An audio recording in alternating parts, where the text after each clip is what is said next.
Hero. Chapter 3. Want. Ian's determination to stay away from Winter Haven lasted the length of his remaining vacation time from work. The sight of his dwindling bank account had also convinced him that maybe he would be safe from a master vampire even if they lived in the same place. He'd never been one to rough it, which meant that his on-the-run experience had been at choice hotels and the best restaurants. It had not been that way in the beginning, though. Right after he jumped out of Jeremy's second-floor window, he'd been a basket case for 3 days. He'd gone immediately to the airport and bought a ticket for as far as he could go from Winter Haven, the opposite coast. At least as far as he could go in the U.S., because he'd been too afraid to take the time to grab his passport or even some clothes from his apartment. He'd flown to San Francisco, checked into the plush Fairmont San Francisco under his own name because they required ID and wouldn't accept Ian Smith, and hunkered down in his room, seeing only the staff that brought him room service. He'd stare at the servers long and hard, though, through the peephole before he'd let them in, but none were the beautiful master vampire with the gas-flame silver eyes or his beloved Jeremy. None of them looked like vampires at all. None of them had attacked him either. He'd made sure to tip them well. He was pretty sure now that if he saw a vampire, he would be able to recognize one. There was something distinctly inhuman in their preternatural beauty that had given him the courage, or saved him from the boredom — terror just didn't last in the face of unending daytime television — to go out in San Francisco. He'd bathed himself in sunlight. When darkness started to fall, though, he'd fled back to his hotel, though he would get on the internet and read obsessively about vampires. Ian had always known there were crazies on the net, but boy, he had no idea really the depth they would go or how many there were. Vampires seemed to just bring out the crazy in people altogether. He'd actually found a website called dateavampire.com. This was for idiots that wanted to actually date the monsters. But then he thought of his own reaction to Jeremy's mouth and teeth on his throat. He'd never been so ready to have sex as at that moment. His cock got hard just remembering it. So maybe he was one of those crazies, too. As 2 weeks had passed and nothing had happened, and Ian missed his apartment, his job, and Jeremy — God, he had missed Jeremy — he decided to go home. He had always accused Jeremy of being the homebody, of only being truly happy when he was around his own things. He'd scoffed at Jeremy's lack of adventurous spirit, or so he'd termed it anyways. But the truth was that though he'd had his passport for years, he'd never gone anywhere himself.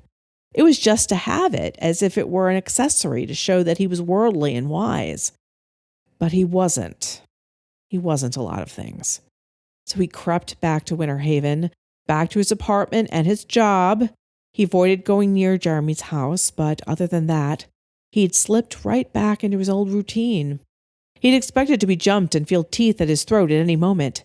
He lived in a kind of cold terror, especially, of course, at night, for some time. He'd drawn his covers up to his chin and kept his eyes cracked open until he'd finally fall asleep due to sheer exhaustion. And it had gone on that way for a month. No master vampire had come to attack him. No Jeremy had either. Ian told himself that he didn't care about that last part. Told himself that he was glad that Jeremy had left him alone. Perhaps his former boyfriend had convinced the master vampire that Ian meant nothing to him as well, and that was why he had been able to return to his own life unmolested. Other than Jeremy and Rob's absence, it almost seemed like the events in Jeremy's house had never happened. While people had asked him about Jeremy and gave him dark looks when he said they had broken up, no one had come to ask him about what had happened to Rob. They'd been too new a couple for any of Rob's friends to even learn his name. But what was stranger was that there was nothing online or in the paper or anywhere about a fireman being missing or his body being found. Vampires have been dealing with bodies forever, Ian realized. They know how to hide them or get rid of them, I imagine. He should have felt bad about Rob's death, and he did, but at the same time he didn't. Rob the fireman had caused this whole damned mess. If only he had stayed with Jeremy. If only he hadn't been so stupid about Rob. If only he could see Jeremy again. Vampires are the devil. Vampires are great. Vampires are late. Lena Colana's voice rose at a question mark as she read his screen over his shoulder. Ian jumped and spun around in his office chair to face her. He whipped up one hand to block her view of the screen while he blindly hit the delete key repeatedly. He had no idea he had actually written that. "What do you want, Lena?" he snapped rather breathlessly. She put her hands on her ample hips and narrowed her eyes. "I thought that you were working on that marketing campaign for that new financial product. Think bloodsuckers are going to help?" It's just a thing I'm working on for myself and stuff," he mumbled. He felt his cheeks burning as her delicate eyebrows lifted. "It's after 5, so I'm off the clock." It was, in fact, 7 minutes after 5. These days, he'd been leaving at 5 on the dot as it was getting darker earlier and earlier. "Not that it matters, since no vampires seem to want me," Ian thought. The stern expression left Lena's face. She laughed. "I'm only kidding. God, Ian, you should see your face. You look so guilty. But seriously, I think it's cool that you like vampires. I do too." Her eyes took on that gleam he often imagined the crazies on the internet did as they tapped away on their forums and blogs dedicated to vampires. She leaned one of those hips against his desk. "Oh, that's great," Ian said. Ian couldn't imagine anything less great. If she'd been in that black bedroom with the master vampire's voice whispering in her ear, he highly doubted that she'd look so eager. "Do you like just the fictional or the real variety of the Masters of the Night?" she asked, pinning him with her stare. Masters of the Night? Ian thought. Does she know they are called master vampires? He gulped. I never really thought about. Which kind do you like? You're afraid to say that you think they're real. I totally get that. Her eyes were really wide now, but filled with knowing. He wasn't afraid to say they were real. He was afraid of them because they were. He remembered the face of the master vampire just before he turned into mist. An angel's face, really, even with those fangs and lips smeared with Rob's blood. I guess. I'm in a couple of forums where there are supposedly real vampires. Most of them are totally fake, posers. But some of them are, well, I don't know. There's something about them that makes me believe that they just might be the real thing. She tapped her chin. What do you think? Think there are any real vampires? Ian was reminded of a statement about faith. If you actually knew, you could no longer call what you felt faith any longer. How can you tell? That they're real, While he was sure he'd recognize a vampire if he saw one, he had no idea how one could do that on the internet. But he supposed that they could be on there. Why wouldn't they be? Everything and everyone was on the internet these days. Maybe they could order blood online too, sort of like pizza delivery. She leaned towards him and dropped her voice to a conspiratorial whisper. Well, there's just something mesmerizing about their posts. Their word choice, I don't know, I just feel it, I sense it, and here she blew her bubblegum-scented breath across his face. I'm psychic. Alarmed that maybe Lena was worse than one of those people on the internet that he'd met, he shut his laptop screen, closed, and stood. She placed a hand on his arm. And that's the real reason I came over to talk to you, Ian. He didn't really know where she was going with this. Psychic? If vampires existed, then surely psychics could, but he didn't think Lena was one. What was the likelihood, after all, of him working with both a psychic and a vampire? Jeremy hadn't been a vampire to begin with, but still. You see, I've had a vision of you, she said, blinking owlishly at him. Oh, really? What did you see? He asked, even as he slipped the laptop into his bag. It's about Jeremy, she said, her voice dropping lower. He froze. What about him? Had she seen Jeremy on one of those vampire forums? But no, Jeremy had never been a forum person, and he doubted becoming a vampire would change that. Jeremy had always been rather set in his ways. They'd cleaned out his desk last week and shipped his things to his house. Jeremy never had returned to work. No surprise, considering work hours were all during daylight for the most part. Ian had watched from afar as Cheryl from HR had put the pictures of the two of them from one of their early dates into a box and taped it up with all the other knickknacks that Jeremy had kept at work from the blue stress ball to the miniature figure of a Dalek. She hadn't asked him if he'd wanted it, rules and all.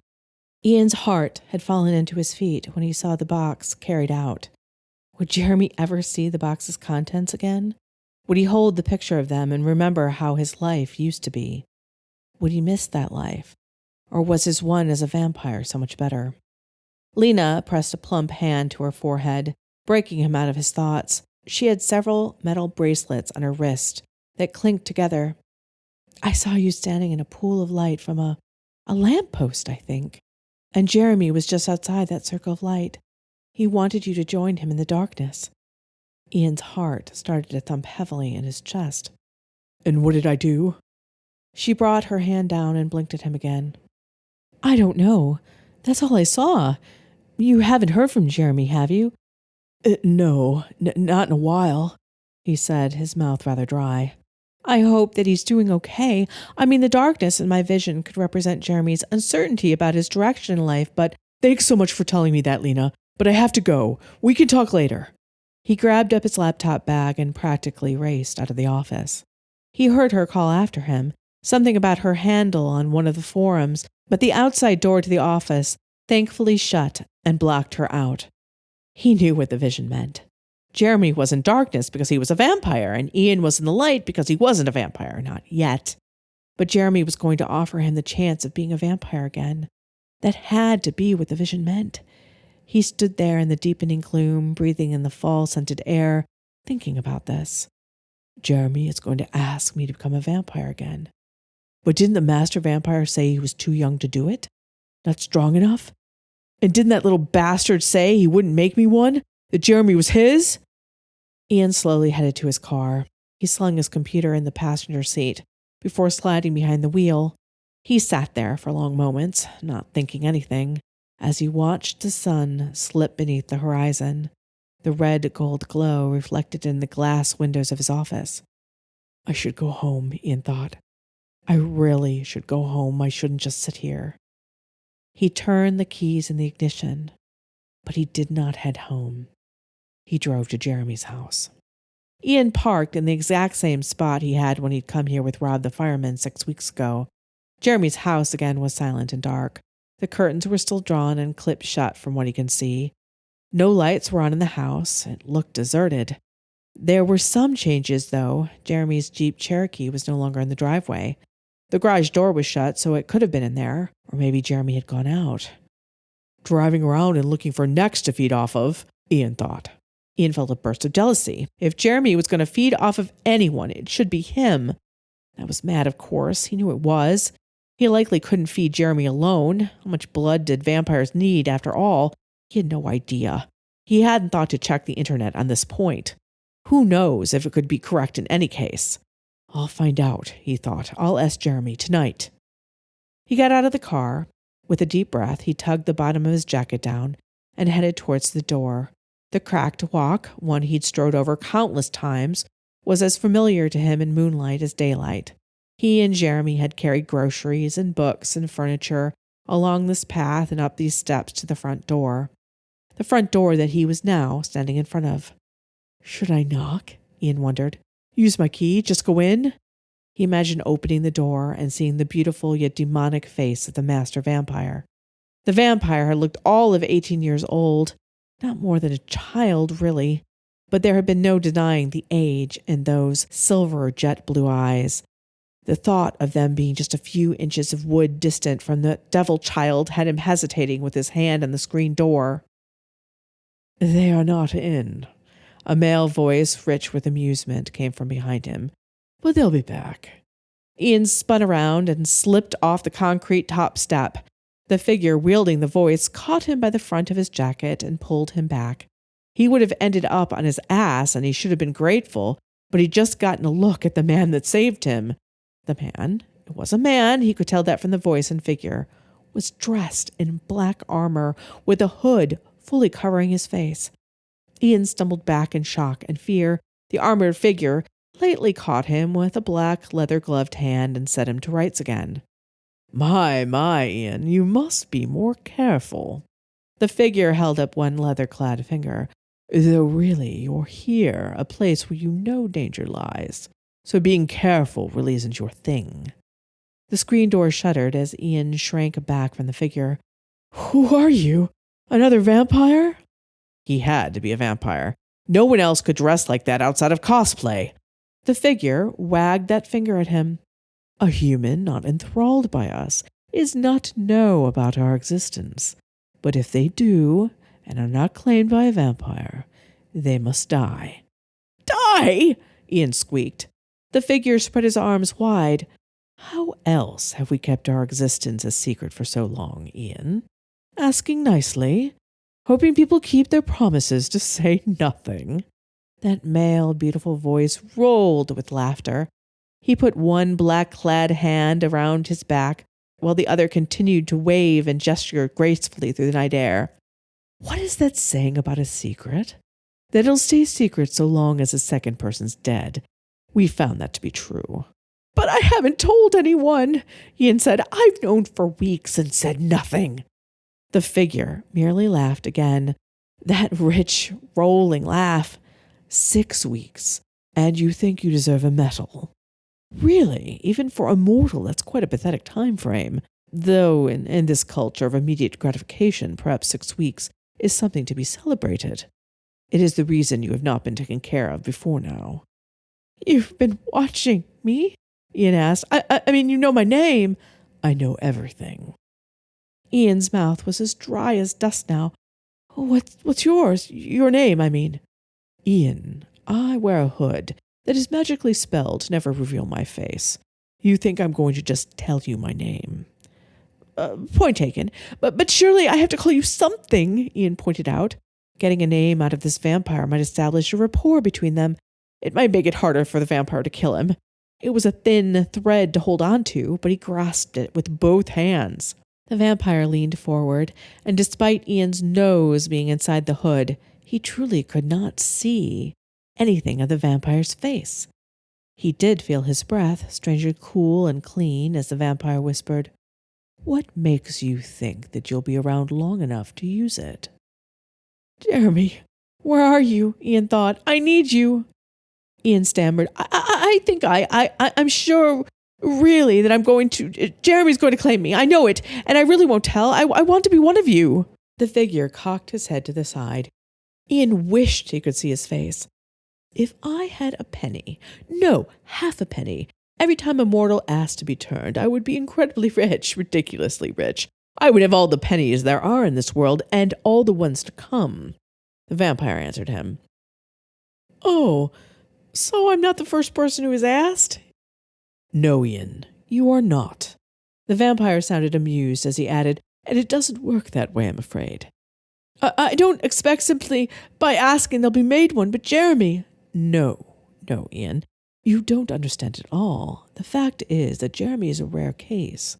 Most mortals die, horribly, instead of turning, so this issue with Cassian is difficult. If Jeremy is attached to him, well, we do not have so many fledglings that we can waste even one, the vampire explained. Cassian must be the master vampire, Ian realized. So, when Cassian gave Jeremy his blood, he didn't think that Jeremy would survive?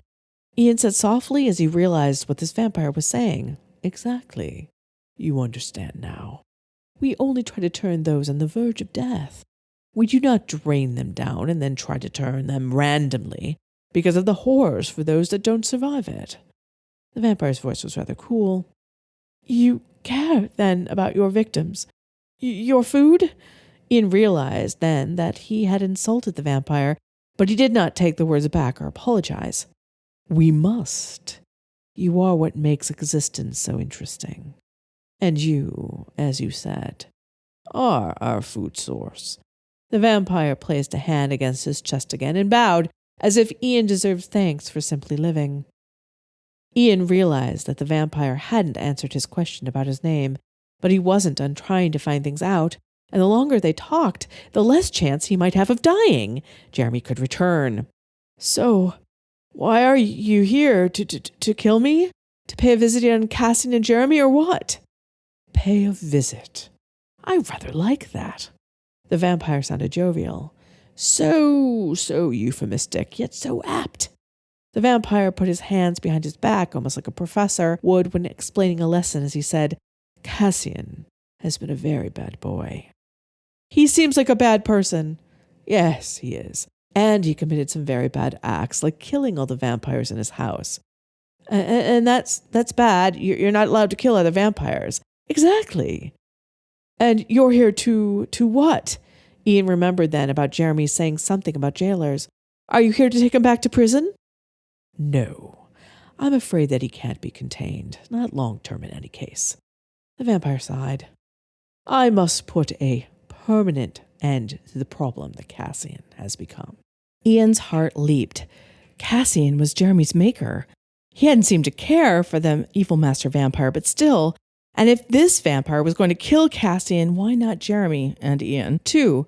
So you're going to kill Cassian. Didn't you just say that killing other vampires is wrong? Oh, I'm the only one allowed to kill other vampires. Didn't I say that? I'm the enforcer of the law. I'm the... Nomad! I expected you here ages ago. It was Cassian who spoke. Ian would have recognized that lilting, sultry voice anywhere. And Ian, good God, you were like a bad penny that just keeps showing up at the most inopportune times. Ian didn't answer, just swallowed. Cassian was standing on the walkway. Behind him stood a silent and shocked Jeremy. Jeremy's eyes were fixed on Ian as if he were seeing a ghost. He looked good. Unlike his normal tweed and softfall colors, he wore all black. A soft-looking black turtleneck, tailored black pants, and shiny black shoes. His face, which usually wore a rather doughish expression, was blank with shock. It then hardened with anger and regret as he stared at Ian. You should not have come, his expression said, and Ian's heart nearly broke with it. The Nomad, that name worked well for the armor-clad figure, turned with complete nonchalance to face the teenager on the walk that seethed with dark energy. Ian pressed himself tighter against the door at that blackness that emanated from the beautiful, lithe figure. Cassian was clad, conversely to Jeremy, in all white. He looked so angelic with his fair hair, silver eyes, and creamy skin. He had delicate features of almost a doll, but those features flashed from prettiness to hideousness as his seemingly endless rage was revealed. Have you come to take me back to prison, Nomad? Cassian's lilting voice asked, and there was that flash of rage on his pretty features like revealing the death's head beneath. No. The Nomad answered him as clearly as he had answered Ian earlier. His hands were still crossed at the wrists behind his back.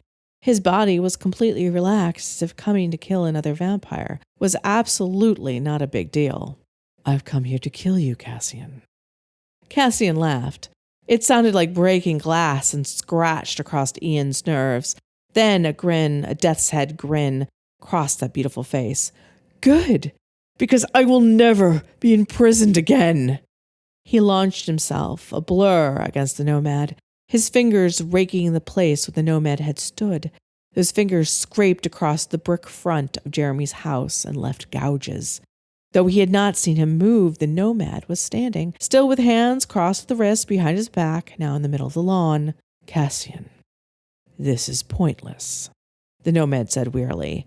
Cassian spun around, teeth bared, fangs a good half an inch long, and looking sharp as needles as he hissed, I will not go quietly. Ian found himself looking around at the neighboring houses. If someone looked out, they would see this strange fight and might call the cops. Worse, they could realize that this was not normal. But Cassian didn't seem to care about that. The Nomad didn't seem concerned about it either. Cassian flew at the Nomad, literally flew. Ian gasped in wonder and terror. His fingers, no claws, were cutting through the air. He slammed down where the Nomad had been again. A crater appeared in Jeremy's once pristine lawn. Ian winced. Jeremy had worked endlessly on that lawn. The Nomad was seated on the edge of the roof, legs swinging like a little kid's. Stay still!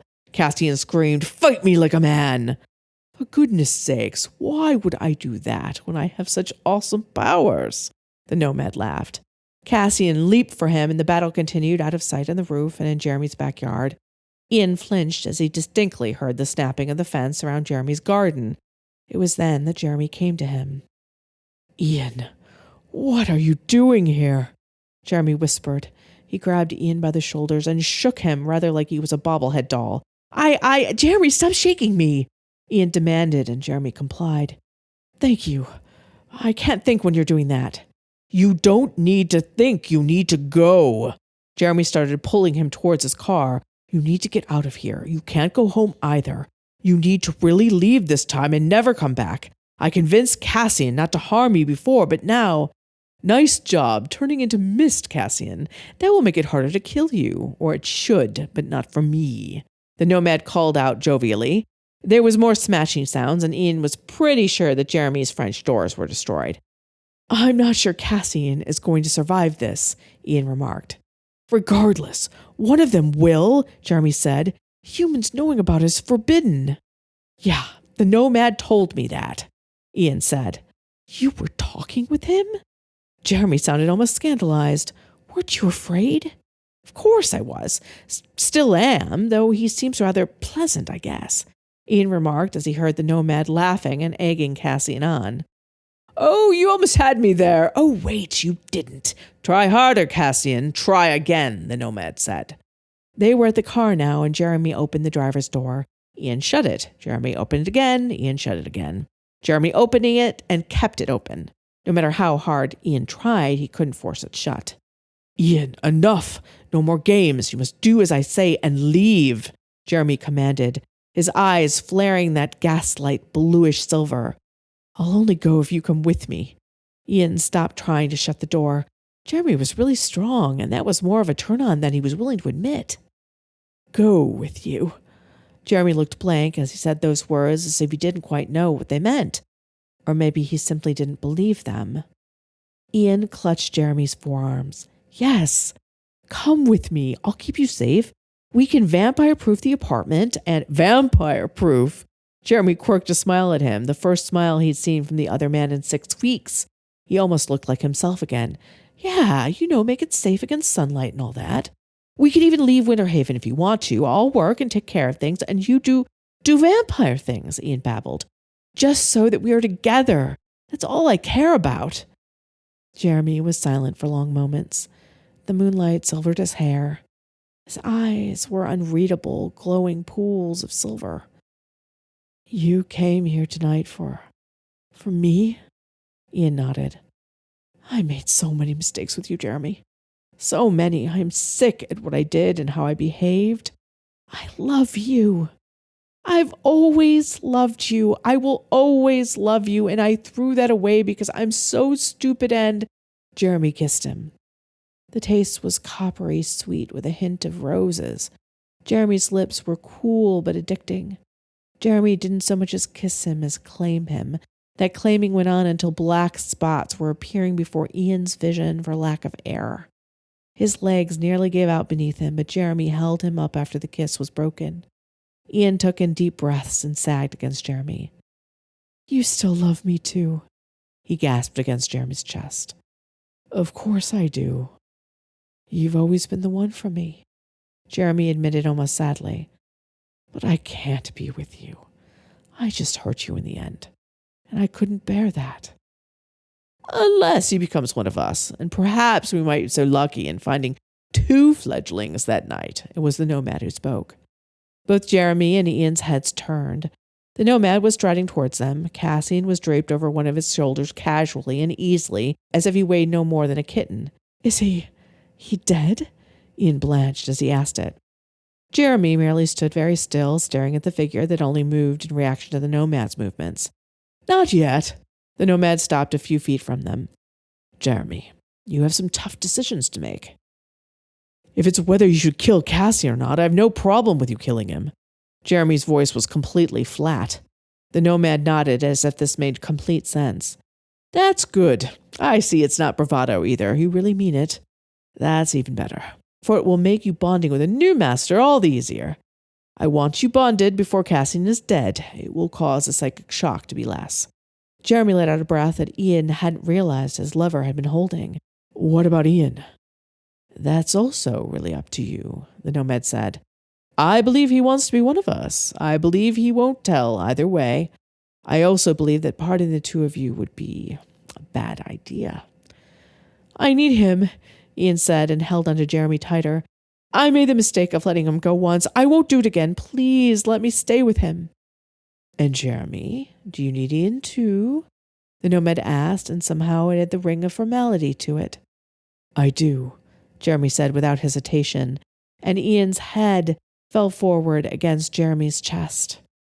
Then it's settled. We'll all be going together, the nomad said. He stepped towards them until he was within a hand's breadth of them all. Where are we going? Ian asked, digging out his car keys, thinking they would need them. We're going to Europe, to the house run by Master Vampire Octavia, the nomad said. Now touch me and each other, and don't let go. Both he and Jeremy did as the nomad asked. We're going to Europe by holding hands?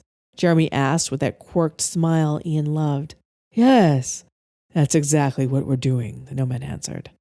Ian was about to ask another question when the world blurred.